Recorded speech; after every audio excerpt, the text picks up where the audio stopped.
तीन शब्दच निघत नाही, कारण माझी हर्षू टार्गेट ओरिएंटेड असणारी जगातली माझी एकमेव भाची नाही, माझी बारकी बहिणी नाही, ती नावाला माझी भाची राहिलेली ती माझी एक बारकी बहीण आहे. याप्रमाणे काय चिडली होती माझ्यावरती, काय रागवली होती मी ती माझ्यावरती, अण्णांनाच फक्त माहिती होती.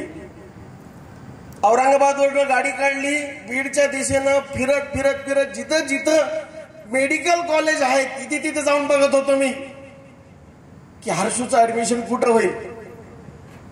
मनात फक्त एकच चिंता होती,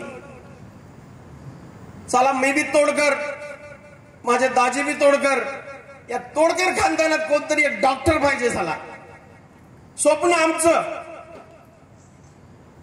पूर्ण केलं. या चिवता येते रे.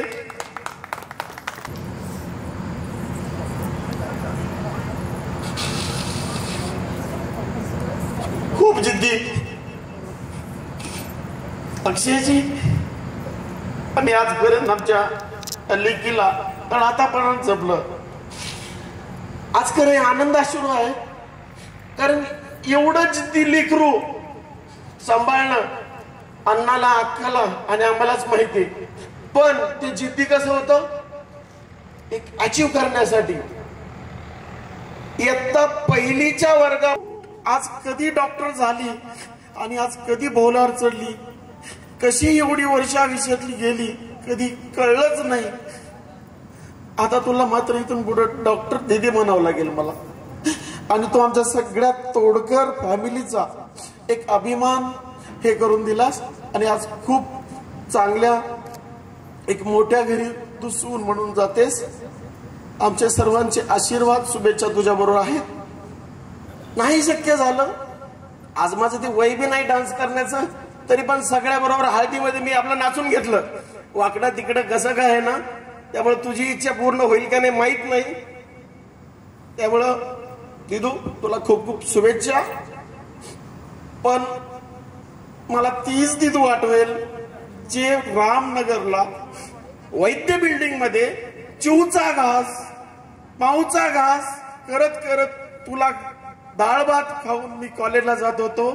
तीच दिदू आज भी माझ्या डोळ्यासमोर आहे, तीच हर्षू माझ्या डोळ्यासमोर आहे, तीच पप्पाचा शर्ट पप्पाची पॅन्ट धरून पप्पा कधी येणार आहेत.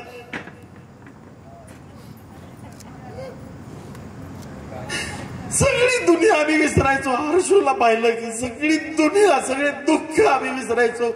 अण्णा किती चिडलेले सासरी जाणार आहे ही खंत आयुष्यभर मनात राहील. दिदू तू सुखी राहा, आम्ही सगळे तुझ्या पाठीशी आहोत. तू यशवंत हो, कीर्तिवंत हो. अक्षयजी आम्ही हृदयाचा तुकडा आम्ही तुमच्याकडे सोपवत आहात. तर तुमच्याकडे खूप मोठी जबाबदारी आहे. करून घेतलं नाही. तिलाही म्हणेल की तिला काही बोलायचं इच्छा असेल तर ती बोलू शकते. तर पाहुणे पण इमोशनल झाले.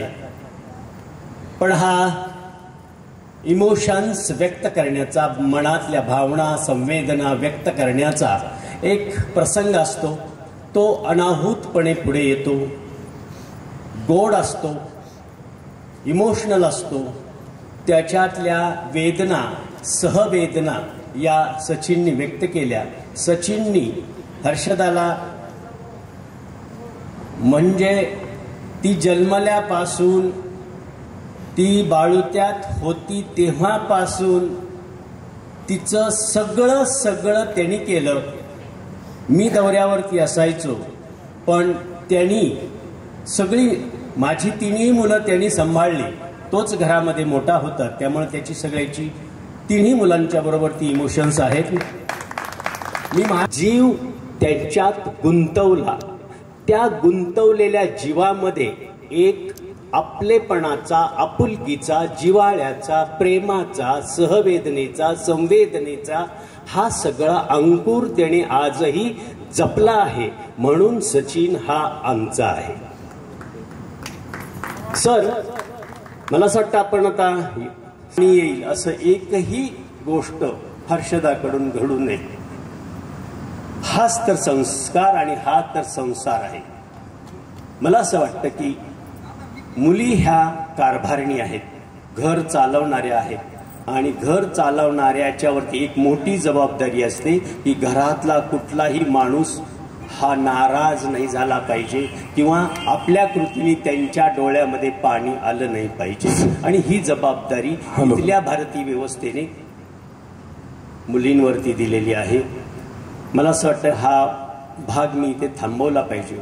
पण पटकुरे कुटुंबियांना मी हार्दिक शुभेच्छा देतो.